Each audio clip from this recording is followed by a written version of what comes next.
Hi friends, welcome to PSC Collegiate English. Today, let us look at the poem Aboriginal Australia. Aboriginal Australia was written by Jack Davis. Jack Davis lived from 1917 to 2000. Jack Davis is considered to be one of the prolific Aboriginal writers from Australia. In the late 1700s, Australian Aborigines were marginalized and treated as second class citizens. Friends, before reading this poem, we must know the political and also cultural background of Australia. Only then we can comprehend the poem completely.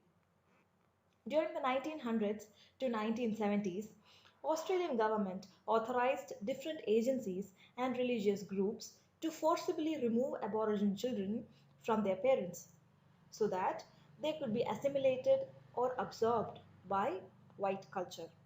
Those children were called as stolen generation. The children could not speak their native tongue and had to reject all aspects of Aboriginal life. Continuing with the political background of the poem, the traumatic history of Australian Aborigines was one of the most significant influences on the poet Jack Davis's life. When the poet was 14 years old, he was sent to Moore River Native Settlement, a designated area for Aborigines to live and work. He discovered that his mother had been taken away from her parents, and even his mother belonged to the stolen generation. He used the poetry as a way to express his frustrations and grief over the plight of the Aborigines. He identified himself with Western Australian Noongar tribe and he included his language into his plays. Some of his works are his poetry collection.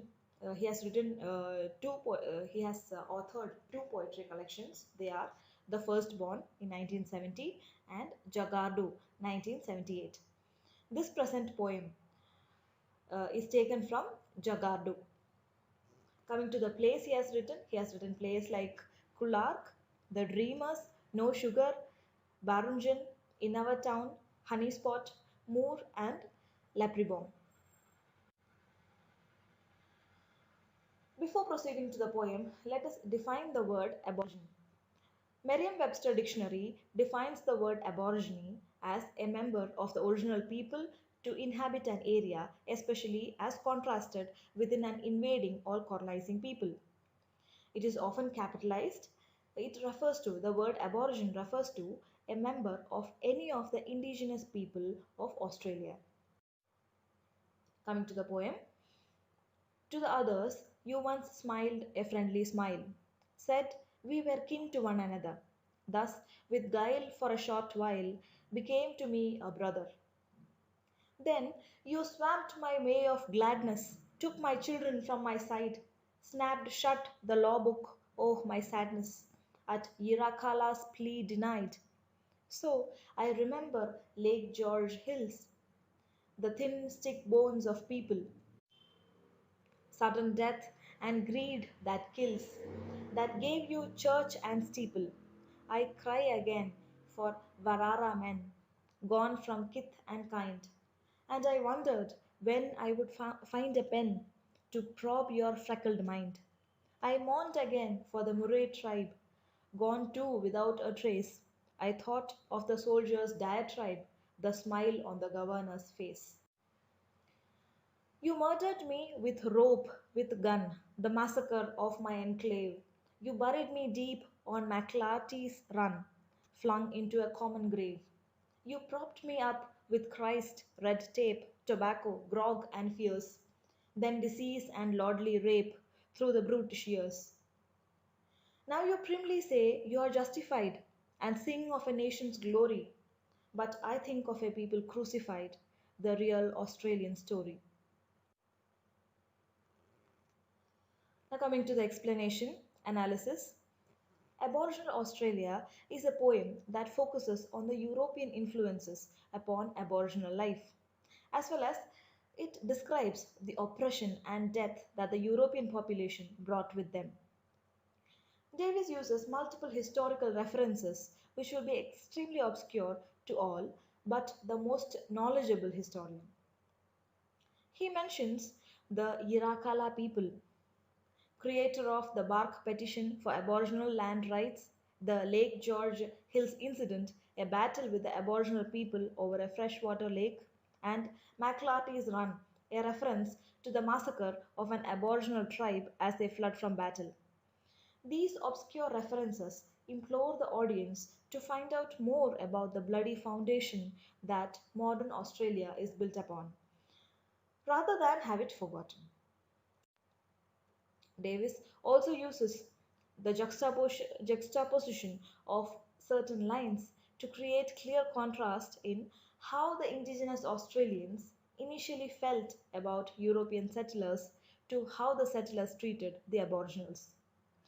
Davis uses the lines, became to me a brother, and took my children from my side, to display the quick change in the European relations of Aboriginals after they established dominance over Australia, going from relying on the Aboriginals to survive to choosing how they led their lives. Here, just to look at the line, took my children from my side refers to the stolen generation, the children belonging to stolen generation.